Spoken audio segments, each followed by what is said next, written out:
The Bob Murphy Show, episode 165.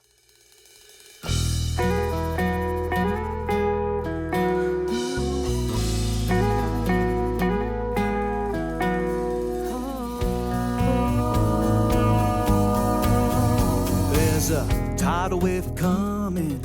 What you gonna do? Get ready for another episode of The Bob Murphy Show, the podcast promoting free markets, free minds, and grateful souls. It's your source for commentary and interviews conducted by a Christian and economist. Now here's your host, Bob Murphy.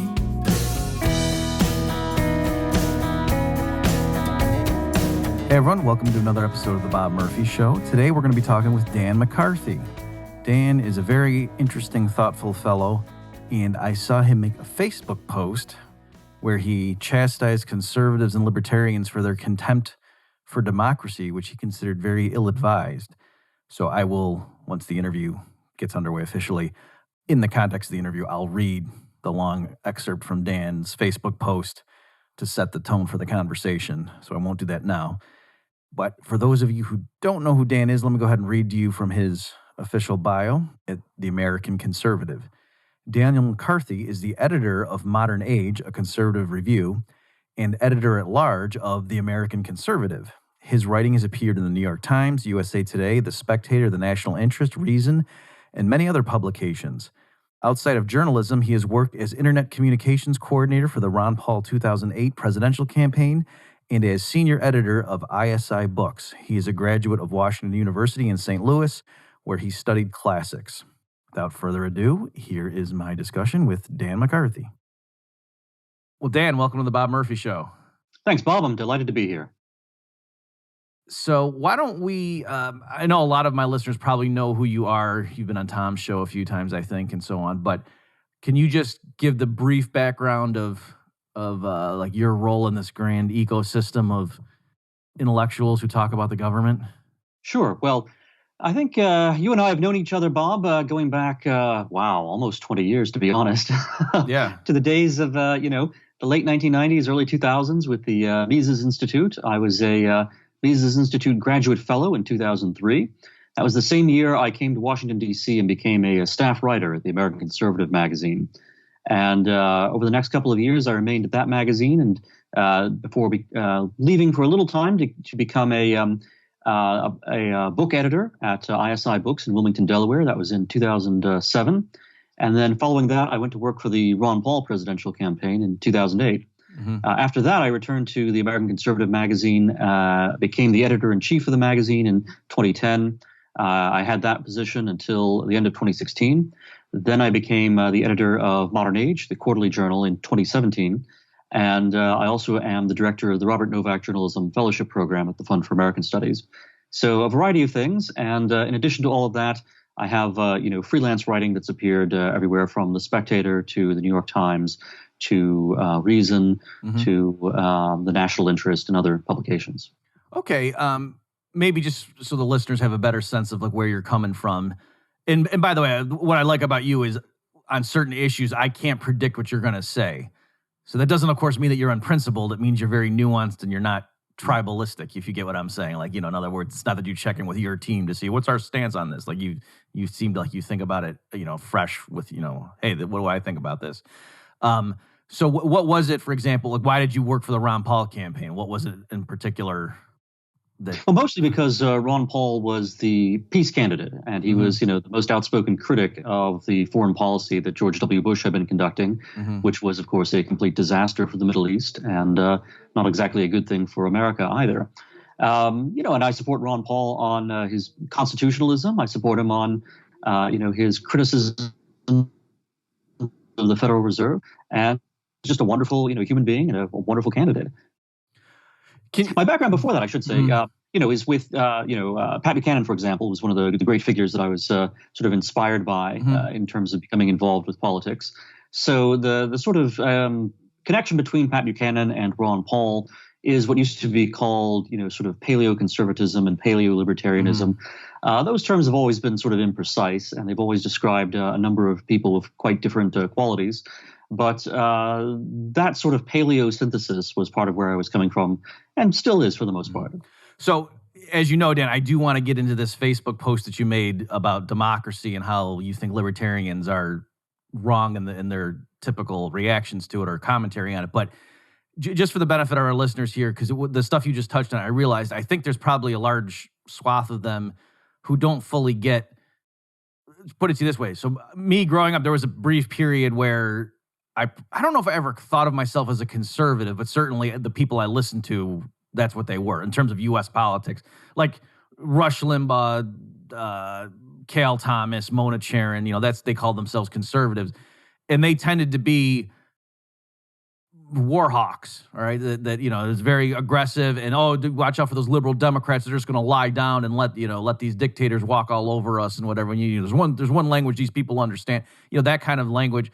So for some people, can you just explain that, what in terms of U.S. history and the political factions and whatnot, in terms of why, at what point did the conservative view become like U.S. empire, let's call it, to be provocative, and as opposed to so are you guys real conservatives or are you weird conservatives and those guys, that kind of issue?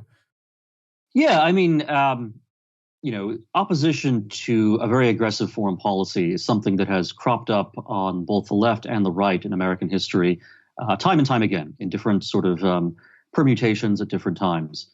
In the early 20th century, many of the outstanding critics of U.S. interventionism in World War I and later as well were coming from the right. Now, in the World War I era, a lot of them were actually Democrats, but they were Democrats who today would be considered very conservative. They were often, from the Midwest, for example.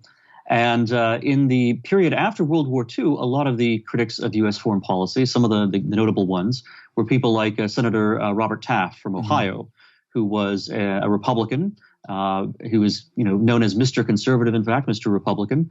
And there was this phenomenon, which Murray Rothbard, among others, has called the old right, consisting of conservatives and classical liberals and others, intellectuals as well as office holders, in the sort of post-war and even pre-World War II period, consisting of critics of an aggressive U.S. foreign policy or of a very interventionist U.S. foreign policy. And of course, World War II itself is kind of a flashpoint for this as well. And it gets mixed in with many of the opponents of the New Deal and of FDR's domestic program as well. So there's a certain shared genealogy between some of the most hardline non-interventionists of the 20th century and some of the conservatives who've been against the sort of the New Deal welfare state from the beginning, and indeed as libertarians have been as well. So there's this very interesting sort of early period, in the early to middle 20th century, where what becomes libertarianism and part of what becomes conservatism is very much mixed together in opposition to Franklin Roosevelt, and then later on having some skeptical views towards the Cold War and towards the idea that the U.S. is going to project the New Deal and later project the Great Society into the rest of the world through the use of military force. And one of the right-wing criticisms of the Vietnam War, for example, made by people like Robert Nisbet, who was an important early mid-20th century intellectual, wrote a book called The Quest for Conservatism, wrote a book called Conservatism, Dream and Reality. Robert Nisbet was very critical of the idea that the Vietnam War was a kind of extension of the American welfare state and certainly the welfare state mentality to the Third World. Russell Kirk, the author of The Conservative Mind back in 1953, was also a critic of a sort of very expansionist view of U.S. foreign policy, and it's interesting too to look at how many post-war conservatives were really influenced in part by their horror at the dropping of the atomic bomb at the end of World War II. This was true of Richard Weaver, the author of Ideas of Consequences, as well as of Russell Kirk. Yeah, so that is fascinating, and it's interesting because, as you say, at the time, I would say the people on, let's call it the right, like in the 30s and 40s, they were against FDR, obviously, because of the New Deal and all that stuff, but then also skeptical of, why are we getting entangled in another European war? This is crazy, especially, when it under dubious circumstances and, like in other words, the U.S. is officially being neutral, but of course favoring the Allies and so on, not really being neutral. Whether or not one thinks FDR knew that the Japanese were headed towards Pearl Harbor. Well, there's various people who dabble in that kind of stuff. And yet at some point, in terms of standard, like U.S. conservative ink or whatever you want to call it, it became, oh yeah, we don't like FDR's New Deal, but he was one of the greatest presidents because of what he did in leading us into World War II. And in fact, the U.S. participation in World War II has been elevated to like one of the crowning achievements of the U.S. state, even among people on the right. I don't remember who it was, but I remember at one point, like the Republican running for president, maybe it was George W. Bush, I'm not sure. My memory's failing me, but when asked to list the greatest president, like I think put FDR at number one. And I just, even Ronald Reagan had done that. And Reagan, of course, had started out as a New Deal Democrat and became a Republican somewhat later into his career as he got into politics. As an actor, he had actually originally been a Democrat. He'd been part of the Screen Actors Guild and so forth. There is this tendency for something that becomes institutionalized, like the U.S. Military-industrial complex, for lack of a better, which of course was something that was named by a Republican, was named by Dwight Eisenhower. And Eisenhower was not a small government guy. He was actually the great rival, and in some ways the conservatives were not happy when he won the Republican nomination in 1952 against Robert Taft, who was again the more sort of conservative traditional figure there. But there's a sense in which once these sort of institutions become sort of set down in stone, a number of people, and including a lot of conservatives, start to flock to them and become very supportive of them. World War II, that's a big issue that we can get into later on if we want to. There you've alluded to. There's a lot of evidence, a lot of sort of theories that Franklin Roosevelt may have had. He certainly knew in a general way that the actions he was taking with respect to Japan were going to provoke a powerful Japanese reaction. Whether or not he knew exactly that there was going to be an attack on December 4th, that's a much more controversial question. But at this point, I think most historians agree that FDR was definitely trying to lead America into World War II, into both the Pacific theater and ultimately into the European theater as well. And he was doing that using a lot of indirect means. There's a book published by John Mearsheimer, the foreign policy thinker, called Why Leaders Lie, which talks a little bit about this and about FDR. And he's defending that. He says, actually, there was a necessary foreign policy objective to be secured in World War II, and therefore it was okay if FDR use the means at his disposal to sort of, nudge the American people or deceive the American people into the conflict. And but FDR today, you have a sort of back and forth. Conservatives sometimes are accepting of at least the FDR style New Deal, the sort of older elements of the welfare state, the Social Security and so forth, but they don't want to expand it further, at least so they say. And other conservatives, however, are very critical also of Social Security and would like to privatize it, which is itself kind of a problematic thing, as libertarians know, or they would like to, sort of move away from it if that's possible. Can I ask you, again, I do want to get into your specific post here, but just while I have you talking about these things, it occurred to me, I've never asked somebody, so that the term like paleo-conservative or paleo, that, what is that, a prefix? Is that what that's called? Yeah, it's prefix. Is that like there's, Paleolithic, does that means old as opposed to, is it the opposite of neo? So were those terms chosen specifically to say we're the opposite of these neoconservatives? Exactly. So, in the late 1960s and 1970s, you had a number of, liberal Democrats, many of whom had in fact been Trotskyists in their college days or even thereafter, who, for various reasons were unhappy with the direction of the Democratic Party during the late 1960s with the Vietnam War protests and the civil rights protests, then in 1972 with George McGovern. And so over the course of the 1970s, these disaffected Democrats start moving into the Republican Party. And many of them are intellectuals, and they become a cadre known as the neoconservatives. And, the Kristol family, led by Irving Kristol, the Podhoretz family led by Norman Podhoretz, and a number of others. His son is Bill Kristol, right? Right. So Bill Kristol is the son of Irving Kristol. So Bill Kristol is a second-generation neoconservative. Right. I don't even know if he would call himself a neoconservative. Well, the neoconservatives of the second generation tried to call themselves just plain conservatives as a way of taking over the label. But at this point, Bill Kristol is so alienated from the Republican Party and from the conservative grassroots, and certainly from President Trump, that I don't even know if Kristol would style himself as any kind of conservative at this point. Right. He's that's maybe a paleo-Marxist. That's true. Well, he's a wannabe like paleo-revolutionary, a paleo-Wilsonian or something.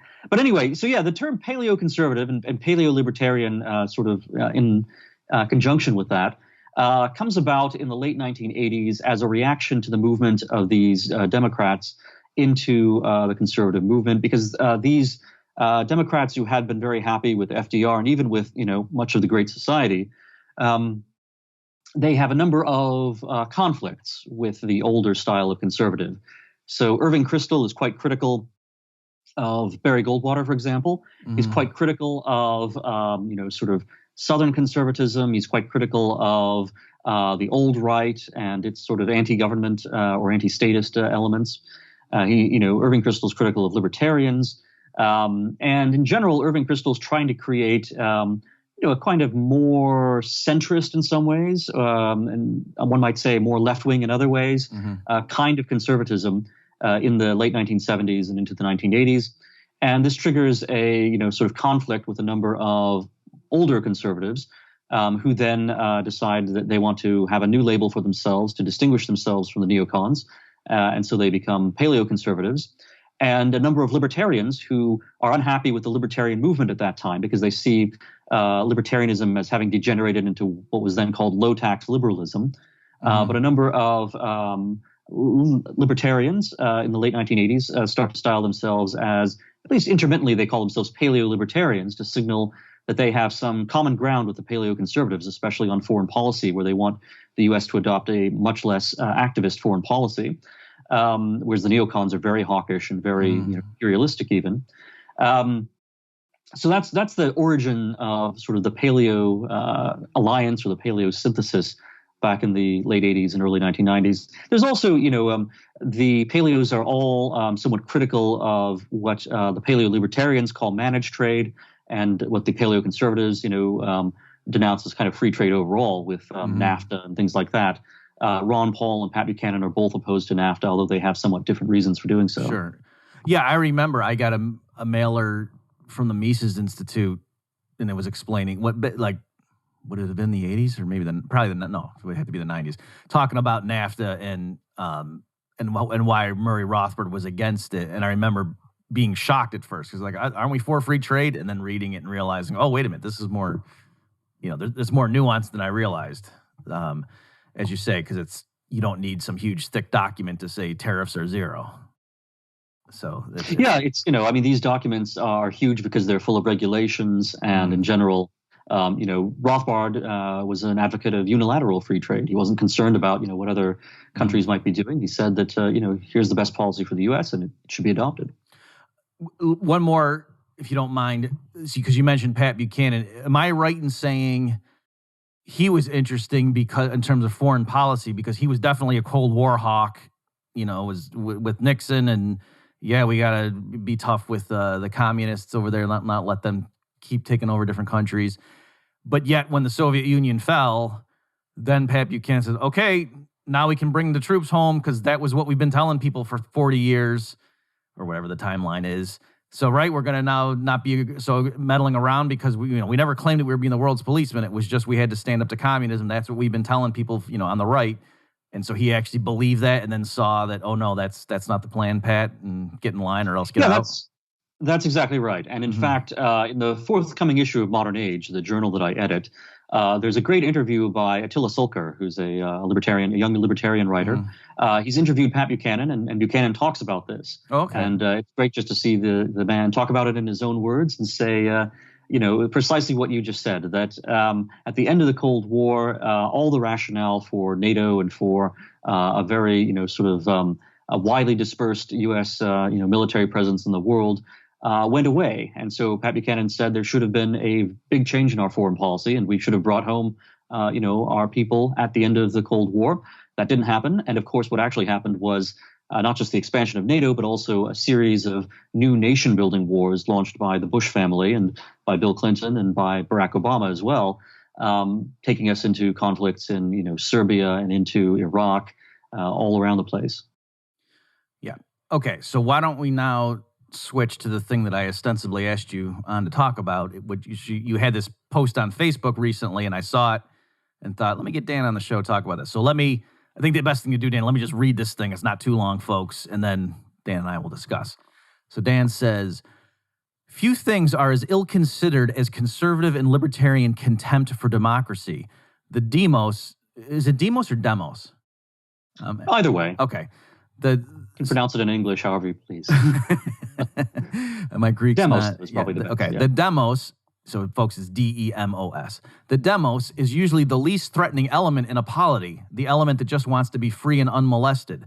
The elite elements, practically by definition, desire to dominate, politically, economically, culturally, and spiritually. Do conservatives and libertarians think the greater problem today is too little order, too much freedom, or too much domineering? Even the critics of freedom usually admit that society is indeed regimented by our elites, but regimented in ways that have nothing to do with virtue as traditionally understood. What's more, the safeguards against aggression by the demos are easy to maintain, and our Constitution has an excellent record in this regard. Yet those same safeguards restrict the power of the demos to check the abuses of the elite, and the elite are naturally much harder to restrain. The result, as most conservatives and libertarians recognize, is an increasingly irresponsible elite runs wild with the financial system, foreign policy, and political correctness. The elite has worked assiduously to co-opt democracy as a concept, and when the right plays along with this strategy, the effect is to leave the right with no support whatsoever. Not in the great elite institutions of the media, academy, political establishment, and corporate America, of course, but not with the demos either. The media-managed mass plebiscitary democracy that the elite promotes does not, in fact, have a better claim to the name than the fully popular constitutional system in which the demos is arranged in orders by state. Many on the right want to contrast democracy with the ideals of Platonism, medievalism, capitalism, or natural rights, but our constrained practical choice isn't between democracy and any of those. It's between constitutional democracy allied with the good but politically weak versus a deeply crazy oligarchy that uses or co-opts the language of democracy to preclude any popular challenge. Okay, discuss. Do you want to just elaborate on that? And then obviously I'll, and as I say, just to tell the listeners, it's, when I thought about it, it's like on the one, I'm very torn. That on the one hand, I know exactly what you're saying and I totally agree with it, but on the other hand, there's lots of other things. Like, wait a minute, but what about this, this, and this? So do you maybe just want to elaborate on that a bit and I'll raise some of the concerns I had? Yeah, I think the reason I wrote that up for Facebook was I was annoyed by a number of Facebook posts by friends of mine, some conservatives and maybe some libertarians as well, looking at, and these are, sort of not Bob Murphy, sort of a narco-capitalist. These are, the more conventional kind of conservative and libertarian. The fake libertarians. Go ahead. Yeah, the minarchists or what have you, and then on the conservative the people side, who think coercion's only good on Tuesday. I'm just kidding. Go ahead. Yeah, and then the conservatives, traditional conservatives, people who are not neocons, who are not just big statists, but who nonetheless, for one reason or another, and I mentioned Plato there, and some of them consider themselves very big Platonists. But for one reason or another, they look at, the imperfections of the political system right now, the political process right now. In particular, I think they were looking at, the Biden and Trump debates and saying that, well, isn't it terrible that we have these two characters, with all of their personality issues and other issues. And both of them being very old, both of them being into their 70s. Isn't it terrible that these are the best two people that American democracy can produce as leaders? And these are the choices that people are left with. And then from there, the argument from these folks on Facebook was, well, this is obviously the fault of the people. The public is responsible for having this kind of choice between two candidates that the people posting these comments were both very unhappy with. And Yeah, I'd been reviewing quite a bit of, sort of Plato and Aristotle and Machiavelli and others over the past couple of weeks or even months. And so I wanted to pick some bones with this perspective, which I thought was rather sort of unexamined in its criticism of, well, in blaming the American public for what these characters saw as being a bad turn in our politics.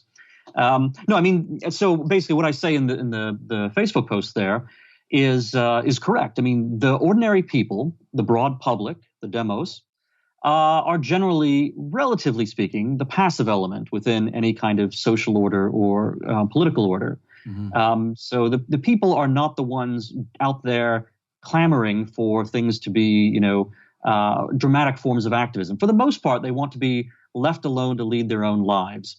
The caveat to that, of course, is that, politicians and demagogues who come along can sometimes stir up the people into a mob or into, some sort of organized political bloc and take advantage of that. And that when the people want to be left alone, part of that does mean that they also want to have a degree of economic stability as well as being, not coerced.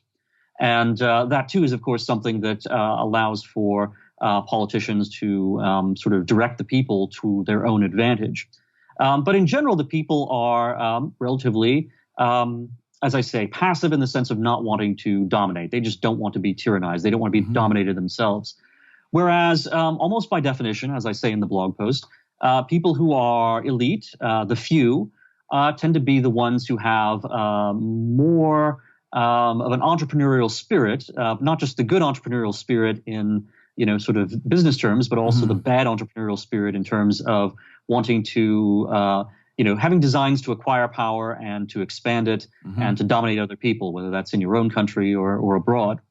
So, most, and I also, I am someone who thinks that there's a lot of truth to the Italian political theorist Robert Michael's view of the iron law of oligarchy, that in fact, most forms of government, most forms of organization, in fact, ultimately are oligarchical. There is, a certain number of people. It's kind of like the Pareto 80-20 rule, where the number of people who have the most sway in an organization are the relatively small number, the 20, and that the 80 are, sort of going along or taking orders or, implementing the ideas of the smaller active ruling cadre.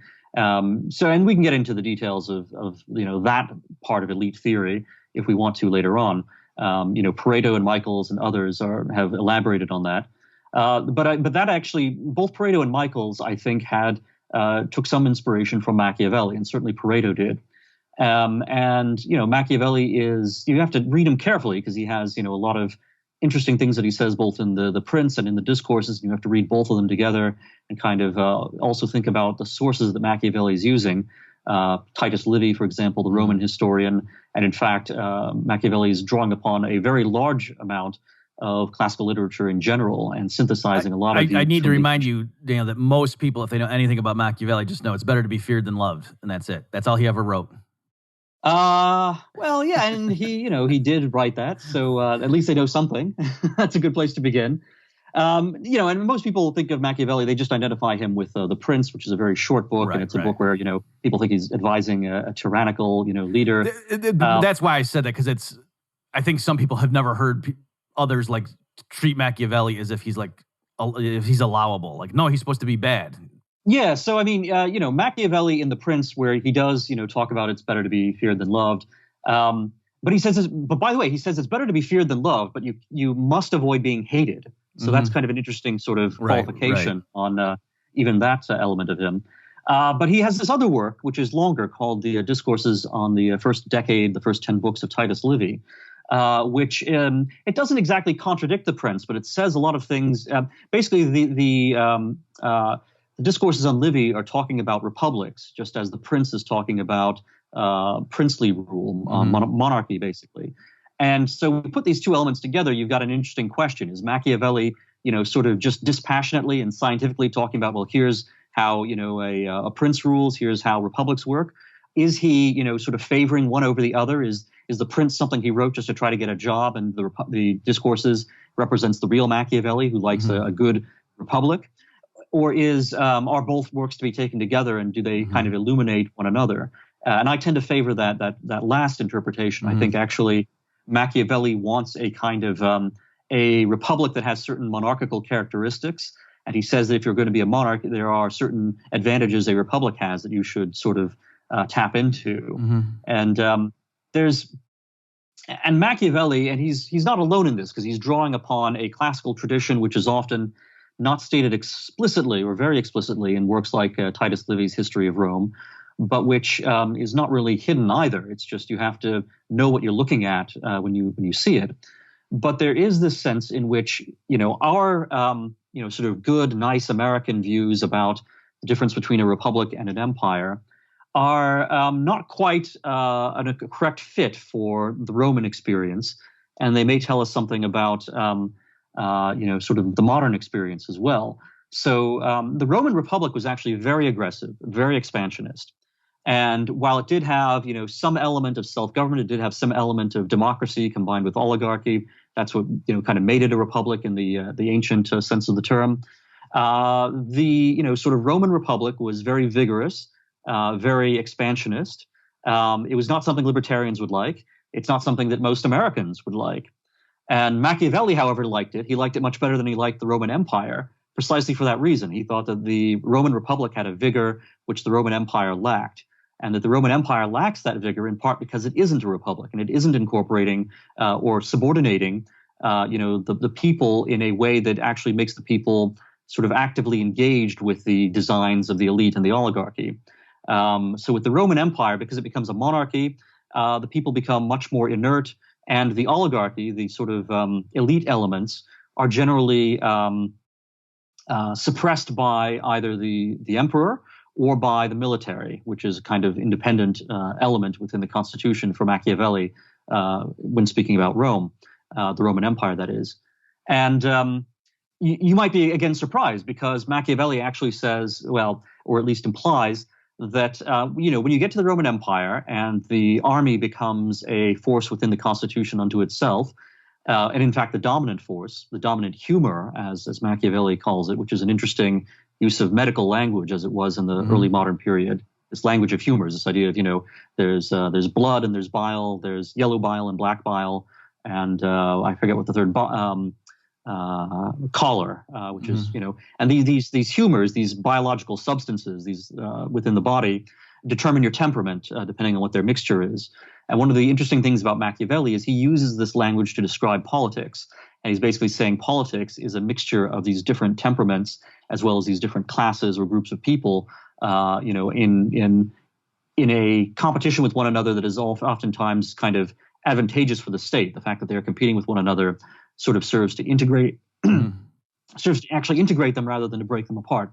But that's getting, a bit far afield. What I was going to say, however, is once the humor of the military becomes dominant in the Roman Empire, Machiavelli actually sees that as being something that makes the empire less aggressive, because the military at that point has power. It just kind of wants to, maintain itself, as opposed to actually go out there and take risks by fighting and, therefore, risking losing what it has. It becomes very sort of conservative in the bad sense of the term. It becomes simply, keen to keep what it possesses, instead of having what Machiavelli admires, which is this kind of what he calls virtue, but nobody else would call it virtue, because what it really means is this kind of ambition to be domineering and conquering. So Machiavelli, really is in many ways as dark as his reputation would suggest. But at the same time as he's very dark, he is describing politics in a much more, again, nuanced and complicated way than you might think just based on the reputation of the prince. And so there are things that Machiavelli describes and says which actually libertarians and conservatives and others can recognize as being correct.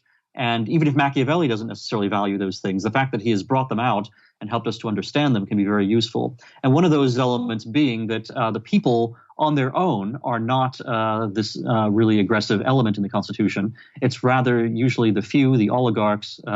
Oligarchs here meaning just any kind of elite, any kind of people who are extremely ambitious and are capable of using other people to further their ambitions. Those are the ones who are the active and domineering element within a constitution. Okay, let me try it this way. So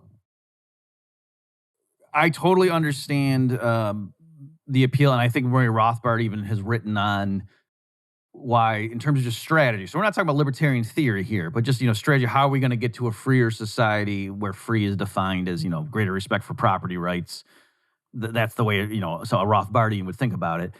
And he advocated populism, and that's why a lot of people like associated with the Mises Institute now are either explicitly pro-Trump or at the very least say Trump is way better than, Hillary Clinton or Joe Biden, and, are really hoping that Trump gets reelected. So as we're recording this, folks, the election hasn't happened, but just so you know, Dan, our episode will drop after the election, but perhaps not before we know who the next president is, right? So I understand that, but yet at the same time, I was touring Eastern Europe. There was part of what's called the Free Market Roadshow. Do you know about that, Dan? Have you heard of that thing?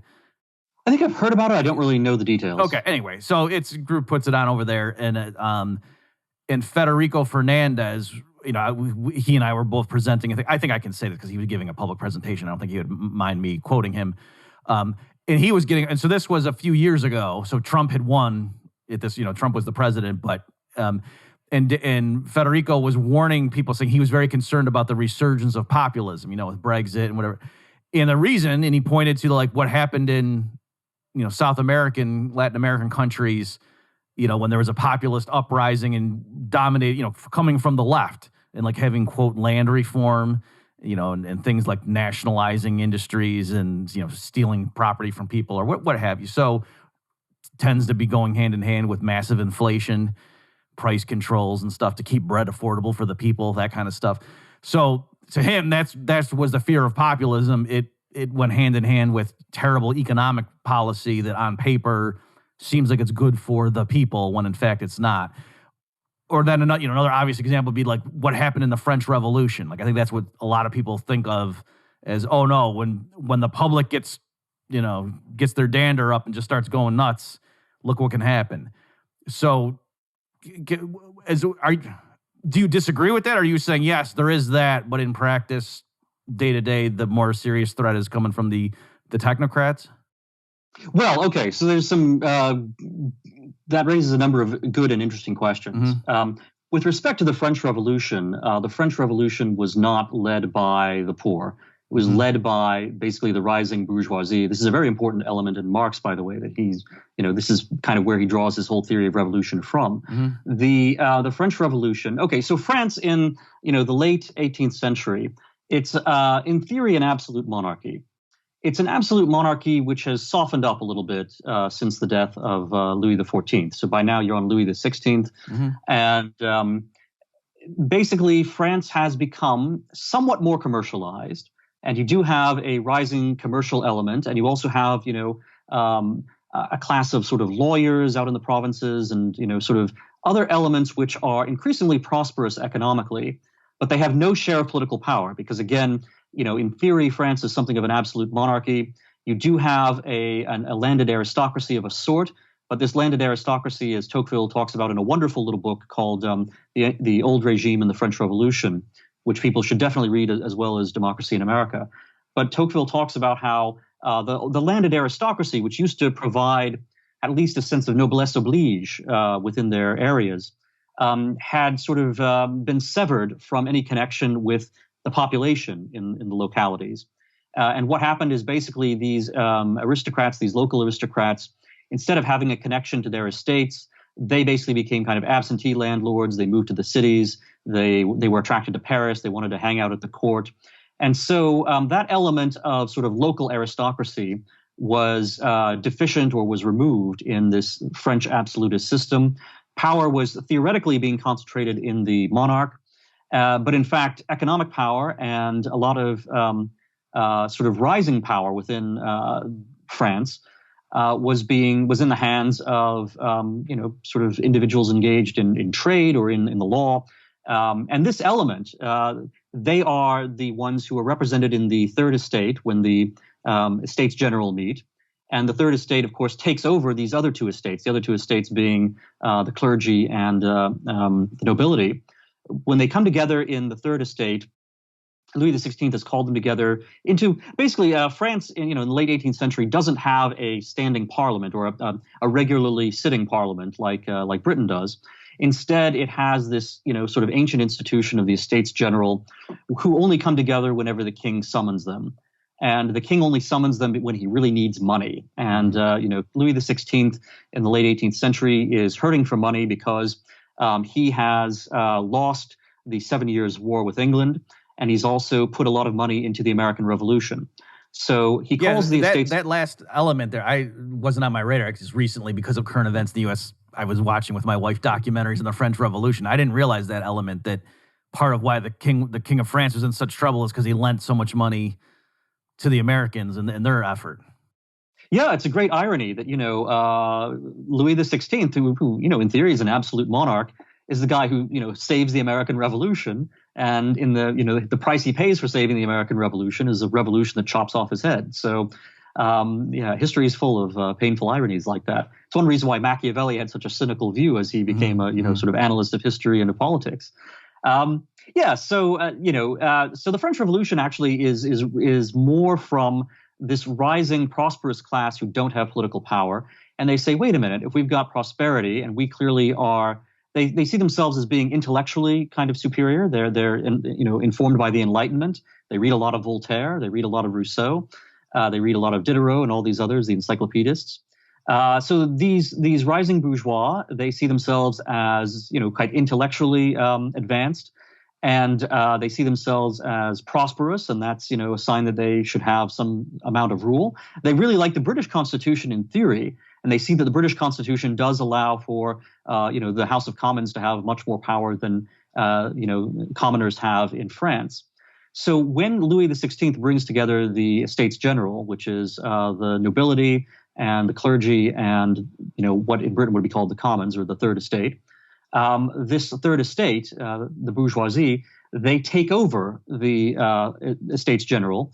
They turn it into what they call the National Assembly, into basically a sovereign parliament, a sovereign legislature. And then they start dictating terms to the king, and the king realizes that he's kind of lost control of the Constitution. There are a number of developments, but eventually relations between the National Assembly and the king break down. The king and his family are arrested. At first, the idea isn't that the National Assembly wants to execute the king, but rather they want to create a constitutional monarchy. So they're trying to write a new constitution. Then there are a lot of different factions competing within the legislature. And eventually this Jacobin faction, this very radical, Republican but also very bloodthirsty and sort of ultra-rationalist and, basically, hyper-deist or quasi-atheist element, the Jacobins, wind up becoming dominant, and then they institute a reign of terror. So I would not say that the French Revolution is an example of the population, the demos, becoming assertive and destroying the Constitution or, plunging the country into bloodshed. It's actually this ambitious elite who have economic wealth, but who don't have any respect or dignity or power within the Constitution, who say, well, we need to have power, so we're going to seize it. They're the element that sort of drives the French Revolution.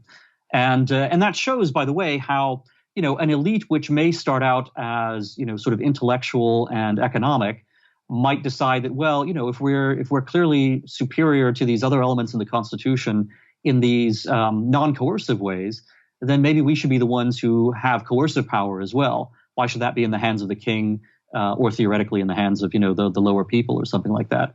The French Revolution, as it goes on, it undergoes a lot of changes. And eventually, by the time you get to Napoleon, as,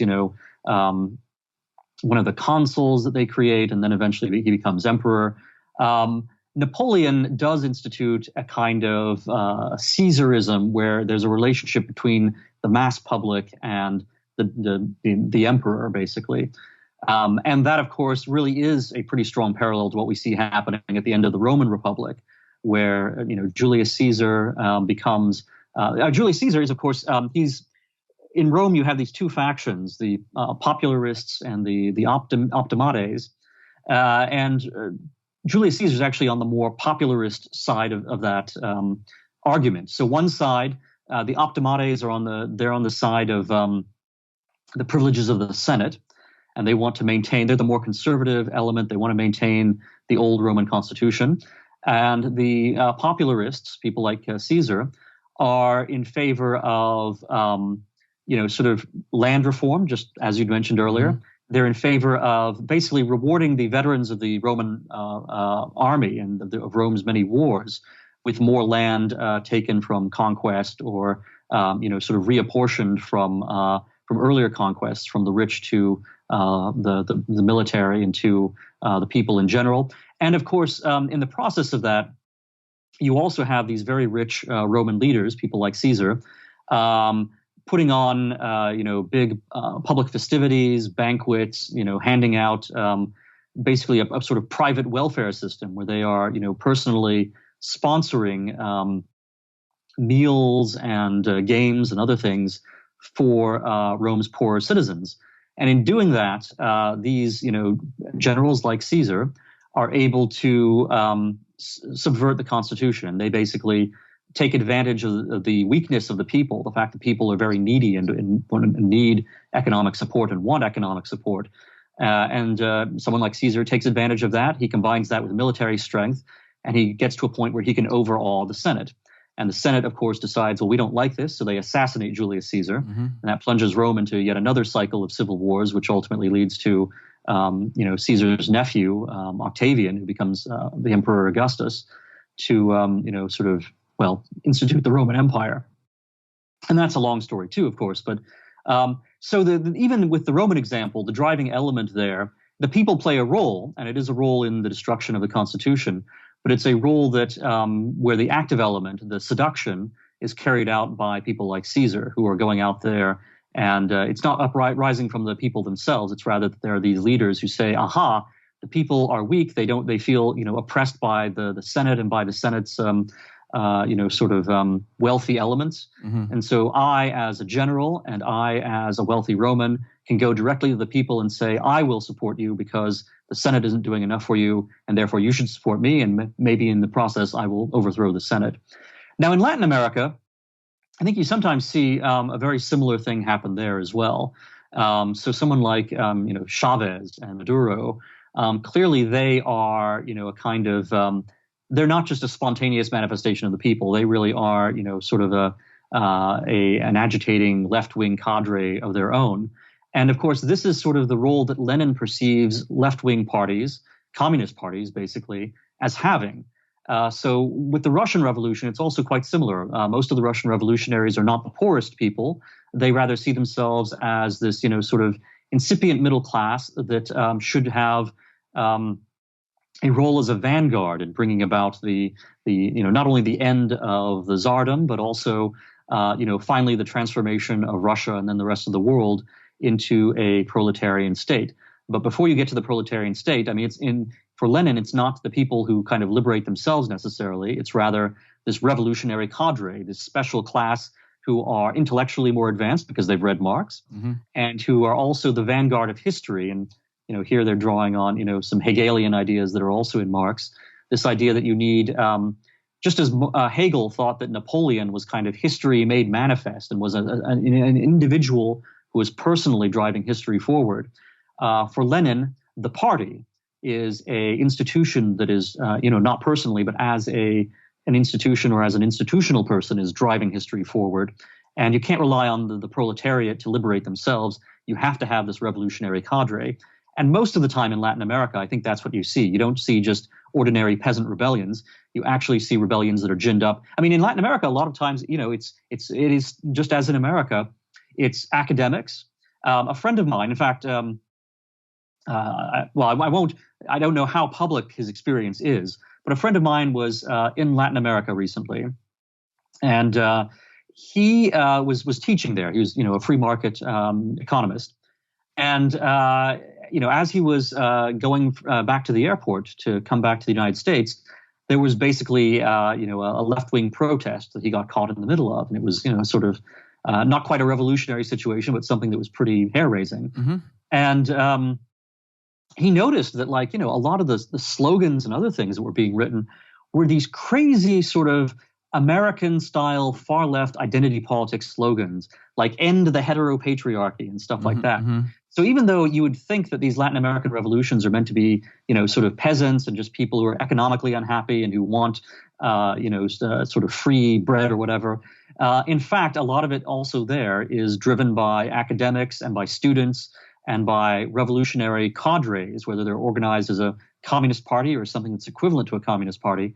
And they're the ones who are actively subverting and trying to overthrow the Constitution and who are taking advantage of the stupidity of the ruling class in a lot of these places. Because what you find when you get to these revolutionary situations is that the ruling elite, the wealthy and whoever has political power, they have neglected the need to cultivate legitimacy among the people. And so if the people become alienated and they think all the wealth is always going to go to the 1% or whatever, then the people become, they cease to have loyalty to the Constitution. They cease to care about it. They say, what do I care if communists take over instead of having Wall Street rule the place? Right. Same difference to me because I'm going to be poor either way. And, maybe if things change, maybe I won't be poor, but who knows? I won't be much worse off than I am right now. So when the people become disillusioned with the legitimacy of the republic, that's when you have the conditions where, a communist vanguard or an ambitious general or someone can then foment a revolution and you get to one of these horrible situations. Now, is the Trump phenomenon in America a parallel for that? I don't think it's a parallel at all. I think actually what Trump represents is someone who is challenging America's political elites and America's, academic elites and a lot of these, basically the power structure throughout the country, in the media, in the academy, in the intelligence community, as they call it, right? Trump's gone after them. Trump, doesn't like the administrative state all that much.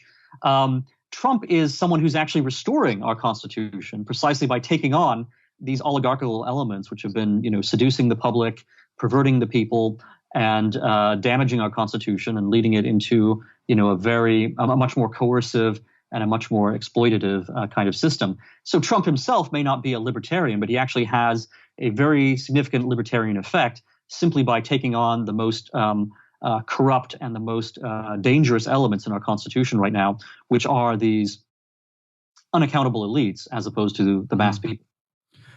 By the way, Dan, can we go on like another 15 minutes or so? Is that okay? Yeah, sure. Oh, yeah. Okay, yeah, because I had earlier signaled, but you're more interesting than I anticipated. That's a joke. It's because we burned so much time on the front end talking about Pat Buchanan and I stuff, rambled. Yeah. Okay, well, no, but I just wanted to say that we had come to the time I had originally scheduled you for. Okay, so this is great stuff, and so this again, it's not even that I know what the answer is, or even if there is one. It's just, I'm concerned. I could see someone listening to you saying, wait a minute, you're just doing a no true Scotsman fallacy or move. Are you basically the way you got rid of, like, Dan McCarthy's for populism, Murphy brings up a bunch of, what are normally considered populist uprisings that clearly are bad, and you're just defying, well, no, because elites run them. So, like, are you saying any bad populism is really not true populism because actually you can always find there were elites running it, and couldn't we do that with anything? Or are you saying, no, for example, the Trump phenomenon is a counterexample. Clearly there weren't a bunch of elites working with him to get him into power, and so that shows that you're not just defining away any awkward counterexamples?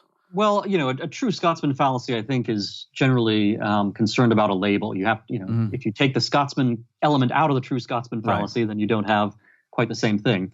So I don't care whether you call this, populism or democracy or whatever.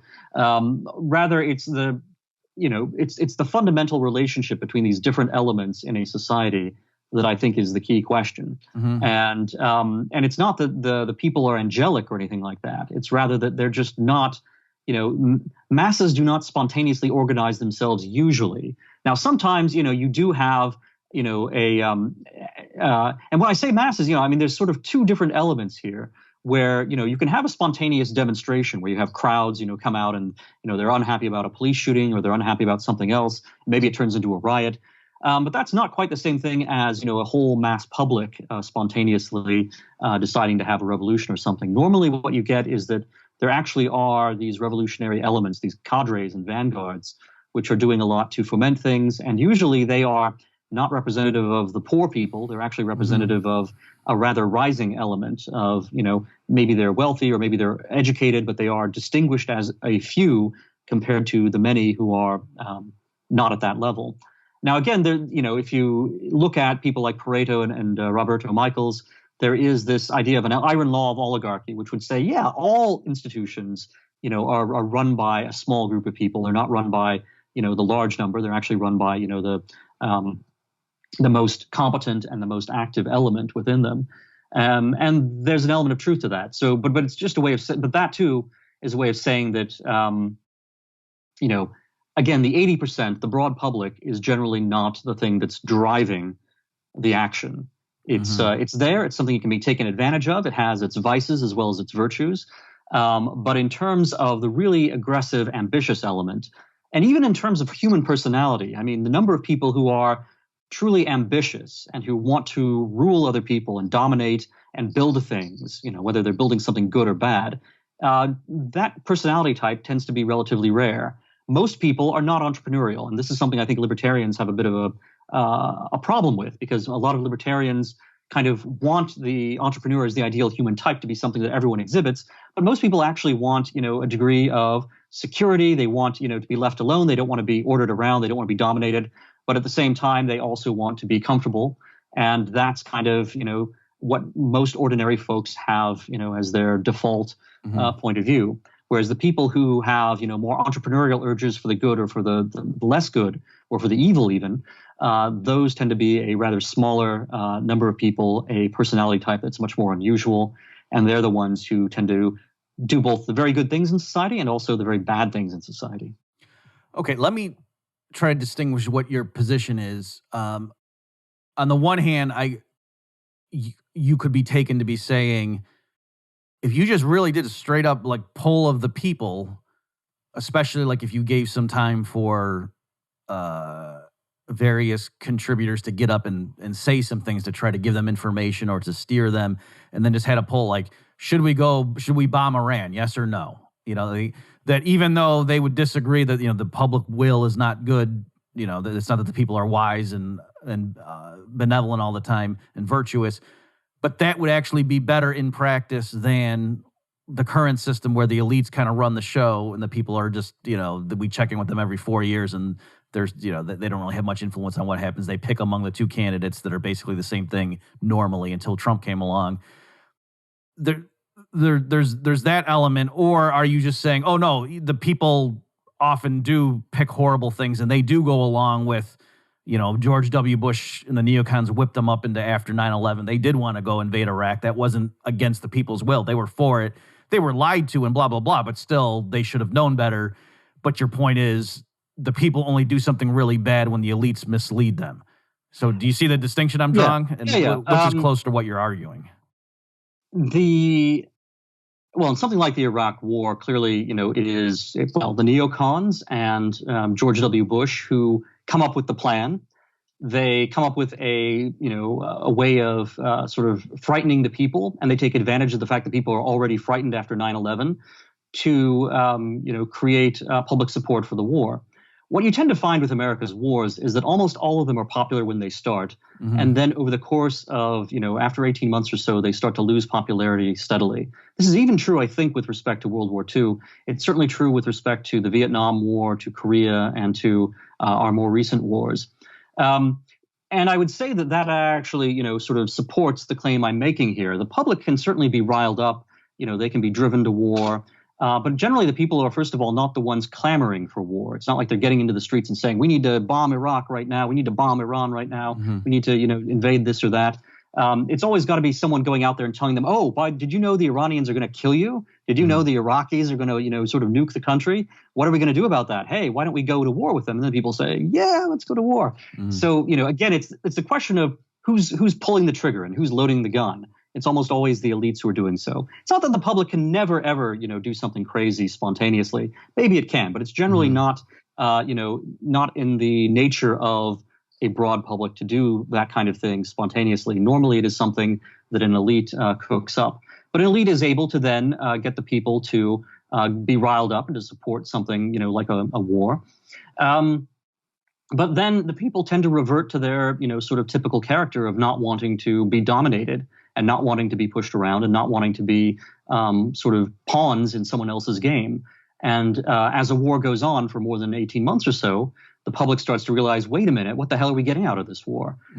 This seems to be something that, the neocons and the ideologues and, maybe the generals, they're all pretty happy with the war and they're happy to stay in Afghanistan for 20 years. But the people in general, especially the ones who actually have to fight the war because they're, it's not the generals or the neocons who are going out the battlefield. Right. The people start to, sort of become very open to the message of Ron Paul back in 2008, 2012. And then they become very open to the message of, Barack Obama in 2008, who ran as an anti-war guy. And, of course, the message of Donald Trump as well, and saying that he's going to end these endless wars. As far as, sort of democracy goes, another sort of element which I think Murray Rothbard was 3/4 correct about. Rothbard, of course, preferred the Articles of Confederation to the U.S. Constitution. Now, I actually somewhat disagree with Rothbard here. I think the Articles of Confederation allowed for too much democracy, and I like the fact that the U.S. Constitution reined it in a little bit. But if you're the democracy that Rothbard preferred, to the extent you're going to have that under the Articles of Confederation, is precisely this kind of local self-government. Rothbard was very skeptical of expanding this to a national scale. And my own view, I prefer republicanism and the kind of carefully modulated constitution that people like Madison devised for reasons we can get into in a moment. However, local democracy, even in a kind of Madisonian constitution, is very important. And, it's proper that people should have, a say over their own lives. And to the extent that you have a state, if you keep the government rather localized, you allow people to have a say in their own lives based on their own contexts. And, for Rothbardian reasons, as much as others, there's an advantage to localism over a very extended system in which politics becomes abstract and the masses no longer are exhibiting self-rule because they're not, thinking about their own neighborhoods. They're either thinking about these very abstract, large-scale issues where they're much more easily manipulated by ideologues and by people who are intellectuals and know how to deal with abstractions, whereas most people are dealing with just, sort of local realities. Am I better off now than I was 4 years ago? Am I upset about the stoplight that's just been put on my street or whatever? Those very concrete local concerns tend to be lost when you get to a large, a plebiscitary democracy at the national scale. Madison, tried to do something very complicated, and I think he partially succeeded, where on the one hand, he wanted national scale institutions to prevent local democracy, local, self-government from tyrannizing local minorities, especially local creditors who were, creditors are few in number, debtors are many in number. If you have a democracy and you have this relationship between creditors and debtors, what happens? Well, the debtors have the numbers, therefore they can directly expropriate or change the deal to benefit themselves and to defraud the creditors. So Madison and many of the founding fathers were very worried about this. They liked the fact that having a large-scale national system kind of diluted the ability of debtors to organize and sort of expropriate their creditors, and it maybe gave the creditors some sort of counterbalances. But of course, the Madisonian system, even the Constitution we got was not what Madison wanted exactly. And what we have today is rather different from what the Constitution was back in, the late 18th century and the beginning of the 19th century. So, but this is the nature of, sort of political reality, where you always have some degree of drift away from constitutional intentions and origins. And you have to be prepared to deal with things as they actually exist and not simply, assert, the history of what they were 200 years ago. And that's not, accepting all the changes. It's rather the opposite. It's saying these changes have taken place. How do these changes, like the New Deal and the Great Society, how have they corrupted things such that we now have to take certain actions in order to uncorrupt them? Trump is, sort of a different question from all that, of course. The kinds of elites that he's confronting are the elites in the, sort of intelligence community, in the military-industrial complex, in, elements of, the bureaucracy, and in, the academy and the media, which are very important, by the way, because the academy and the media it's very easy, I think, for libertarians to say, well, these are non-coercive institutions, so why worry about the media? Why worry about the academy? The academy is getting government money most of the time, but let's put that to the side for the moment. But of course, we've talked about how you need a kind of, in most revolutionary situations and in a lot of, situations like the Iraq War, you need an elite that's able to convince the people to do something crazy or to support something crazy. And what is the medium by which the people are convinced to support something crazy? Well, it's precisely that, the media. Right. And of course, you look at what the media did during the Iraq War. It was very much quite hawkish and was supporting. And they trot out experts. So that's important. Oh, absolutely, right. Yeah. And of course, the media, so the experts are themselves, of course, credentialed by the academy most of the time. And the media are much better educated than the people at large. The media are, of course, educated by the academy. So all of these things tend to fit together and, sort of, again, form this de facto oligarchy. It's not necessarily an oligarchy in the sense of, a landed aristocracy or, a plutocracy of just, really rich oil barons or something. No, the kind of oligarchy we have is partly an educational oligarchy. It's partly a political oligarchy, a political class that is distinct. But it does, sort of intersect with banking interests and Wall Street and so forth. Okay, let me ask you, I think I have a good example to illustrate this divide. And I'm just curious where you come down on it. So it comes, the modern greenbacker movement. So the idea is, they'll say to people, so they're coming from the left, and they'll say to, the people, do you know the Federal Reserve is a privately owned institution? Do you know that? It's not an arm of the government. It's a private bank. It's paying dividends to the bank, shareholders who own it, and it's unaccountable. In fact, in late 2008, Congress called Bernanke before them to say, we see you're doing all these unprecedented loan programs, to help the housing market and blah, blah, blah, and liquidity. You can do what you want, of course. You're the Fed chair, and you're the Fed, you're independent, but can you just let us know who are you giving all these billions of dollars in loans to, just so we know? And Bernanke said to them, no, if I were to disclose the recipients of these programs, that would defeat the whole purpose, because then investors would know these banks were in trouble and they'd have a run on them. So no. So not only was Bernanke, or the Fed under Bernanke's leadership, giving out billions of dollars to people in these loans, we didn't even know who it was, and even Congress didn't know. Okay, and so the greenbacker says, let's get rid of the middleman. Let's just have the ability to create new U.S. dollars, legal tender. Go back to the Treasury. Let's let the government do that direct, cut out the middleman, and then we'll, print money for the people. Look at how we could afford all these programs. And, now it's this crazy system where Uncle Sam, if he has to borrow money that the Fed creates out of thin air, and then we have to tax people to pay interest on this debt that the Federal Reserve, that's crazy. Let's do it. Okay. And so then a lot of people on the right react to that and say, are you out of your mind? You're going to let Nancy Pelosi be in charge of monetary policy? Can you imagine how much inflation we're getting? No, it's good right now. We've got these technocrats Ben Bernanke and Jay Powell. Well, Jay Powell's actually interesting because he's not really an academic. But up till then, no, we've got the smartest guys in the room, the college professors that have taken macro and taught at institute, published in peer-reviewed journals. So it's accurate and scientific. They're the ones in charge of monetary policy, and that's how you want to do it. Look at all the gains we've made with the Great Moderation. Come on. The Jackson Hole Conference, that's the collection of the finest minds on the planet when it comes to monetary policy. This is great stuff. This is an area where, the elites are in, just like, you got to get heart surgery. Do you want Joe the plumber doing it, or do you want a guy who's actually been to medical school? Give me a break. This anti-intellectualism is making me sick. So, discuss. Yeah, so... and this is in some ways a debate that's taking place at the elite level. What the public knows about monetary policy is they know that, first of all, they're not getting any interest on their savings if they have any savings. They know that they're getting screwed in many ways, but they can't maybe articulate how they're getting screwed. They just know that something about the economic system seems to be putting a lot of pressure on them, and that they feel uncomfortable and they're unhappy about that. And, the intricacies of monetary policy are something that very few people are going to engage in. So the public has this discontent with monetary policy.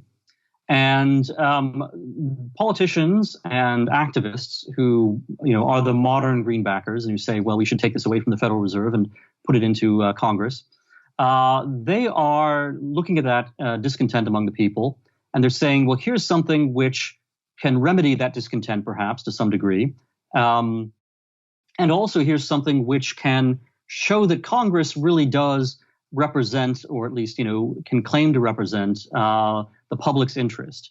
And that instead of the people simply feeling alienated from the whole system, because what the hell are the bums in Congress doing if our monetary policy is controlled by this, secretive institution in the Federal Reserve? Why do we have?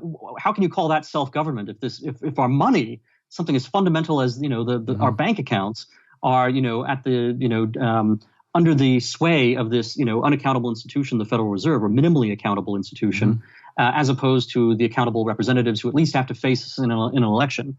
I mean, Congress may not be ideally representative either, but at least there are certain ways in which you can put pressure on Congress that you can't really put pressure on the Federal Reserve.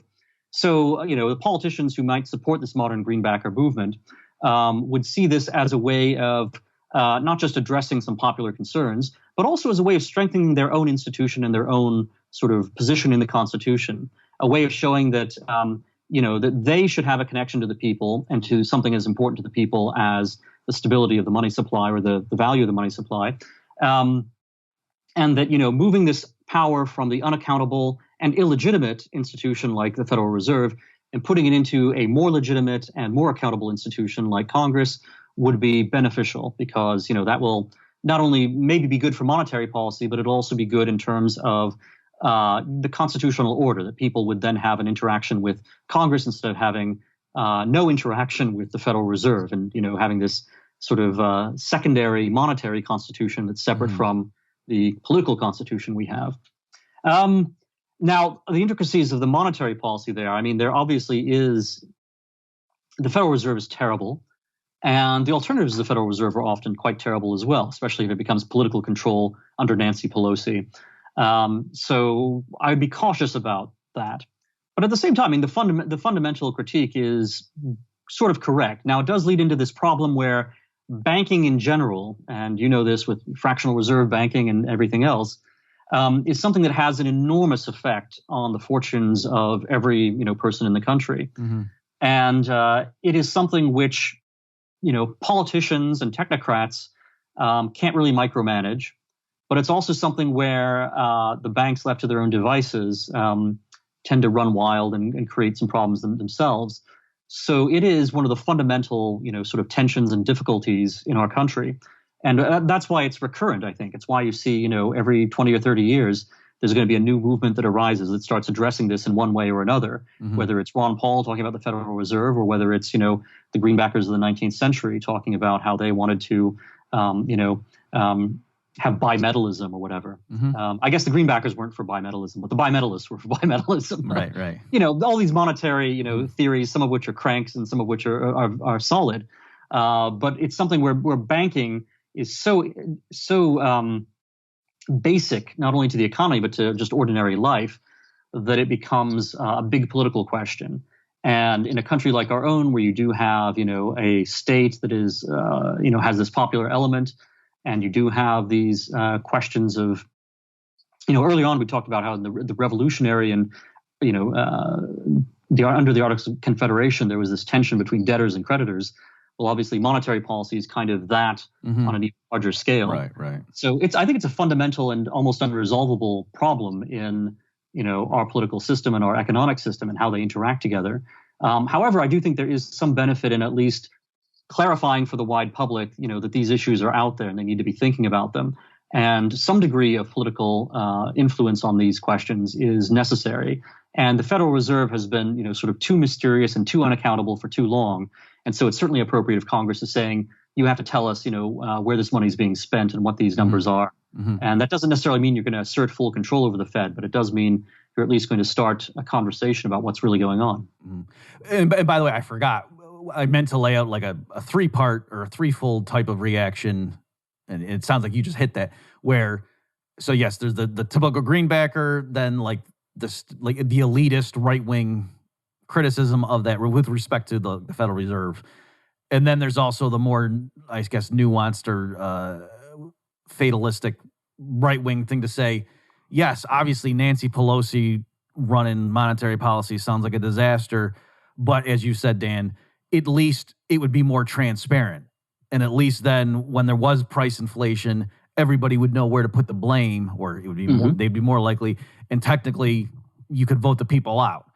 And so, so it's, in other words, it's not that right now the government doesn't control the money. It does, but it's through this convoluted, mysterious system where the actual policy is driven by this handful of unaccountable people.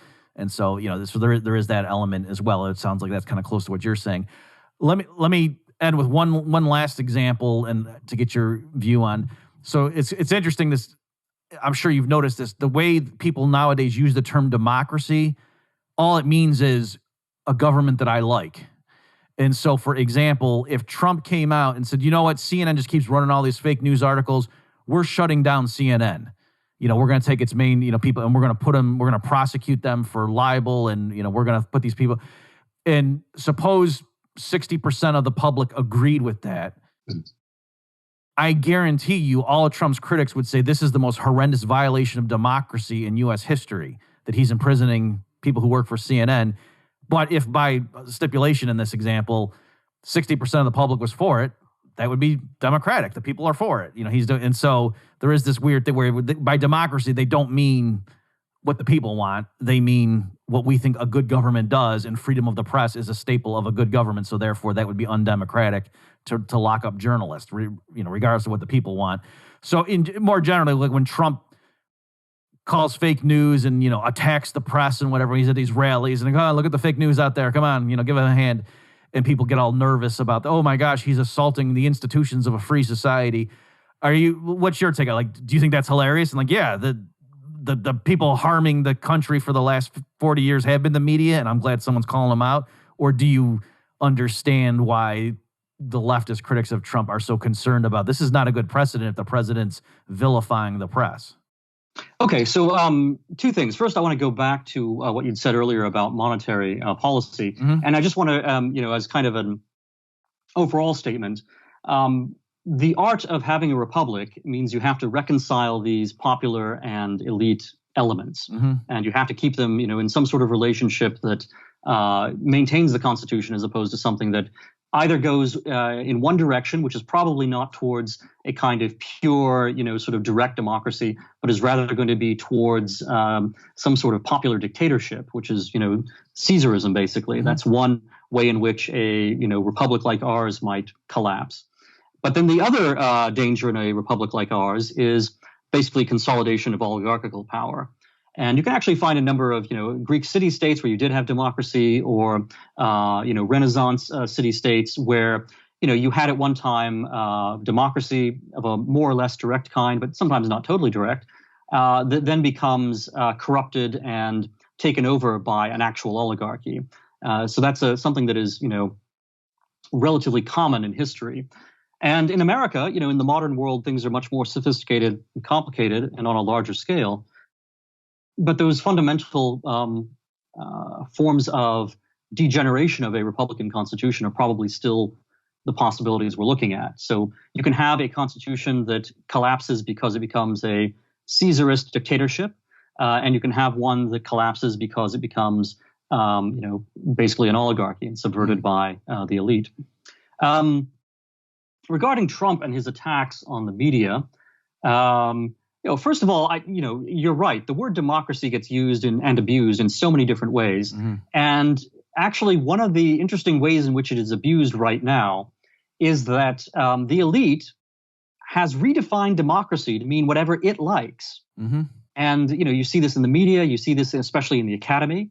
Democracy doesn't even mean whatever the people want, as a number of voters or as a whole. It instead means whatever, the elite deems is good. So, and what they've done is they've thrown out, liberalism is a term that many of them are shy about using. And, in sort of common political parlance, these, elites are often called liberals.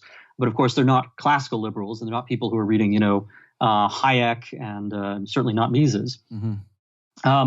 Instead, they've thrown out the idea of liberalism, and now they want to use the word democracy. to mean whatever nice, rights of the press or whatever they claim to be defending. And they do this in part because they want to make a legitimacy claim. They don't want to talk about rights. They don't want to talk about, these more theoretical ideas. They rather want to say to the people, well, you can't criticize us because we actually are democracy. And the large number of you who don't like us, oh, you're not the Democrats. You're actually anti-democratic in some way. Mm-hmm. So they've introduced that element of confusion. Basically, democracy has become a label that oligarchs are very adept at using at this point. And of course, they use it with, democracy promotion around the world. They use it with, this talk about democracy at home anytime they don't like being criticized. As far as Donald Trump and, the media goes, yeah, if you had, the expropriation of CNN or something like that, that would certainly be a major violation of liberalism in the classical sense. Would it be a violation of democracy? Probably not. If it had, that amount of popular support, that would show that, democracy can certainly be, it can have that Caesarist element. It can have, a leader who wants to do something that the people are not going to resist is entirely possible. Now, that's at least possible as a first move, right? In the long run, chances are that the public becomes dissatisfied with a press that is squelched by, a popular leader, because what they'll begin doing is like, okay, so then you have this, Caesarist figure, and his government has various flaws. It's failing to deliver what the public wants. Then the public, wants to hear about why this is happening. And their demand to hear about why it's happening becomes a demand for a free press. So I think that even there, you would see that the public is probably not driving some sort of anti-free speech sentiment, that in fact, the public is very much on the side of free speech, but they may be against the particular oligarchs or the particular elite that is, has an advantage in speech right now, which is CNN or whatever institution we care to name. So there's, a sort of complicated picture there. And again, I don't want to ever say that, the public is good and the elite is always bad. Sometimes the elite can be quite good. Sometimes the public can be quite bad. But in general, the public is not the instigator of most of the bad things. In general, it takes, someone who is either an individual of great ambition, or it takes a whole, sort of cadre and group of manipulators in order to bring out the worst in the people and subvert and damage the Constitution. Okay, well, I think that's a good spot maybe to wrap up the conversation. Lots of good stuff. Obviously, we could keep going on this, but this is a logical stopping point. Dan, just for the listeners, where can they go if they want to see more of your work and what you're up to? Yeah, they should visit modernagejournal.com. And that is my, that's the quarterly journal I edit, which has a great history going back to 1957 and is published in addition to, traditionalist conservatives. You also find such great libertarians as Murray Rothbard all the way through to Attila Sulker in our forthcoming issue. And then I am also a writer at The Spectator, so spectator.us, which is the US edition of the UK Spectator, which is, centuries old. And other than that, my work is here and there and kind of everywhere. Okay. So, folks, for the links to those things and the other stuff we talked about, you go to bobmurphyshow.com/165. My guest has been Dan McCarthy. Dan, thanks so much for your time, and it was a fascinating conversation. Thanks, Bob.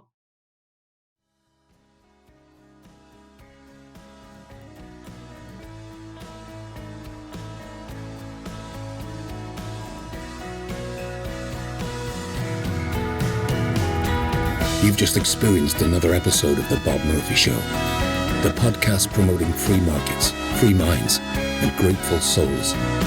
For more information and to subscribe to this podcast, visit bobmurphyshow.com.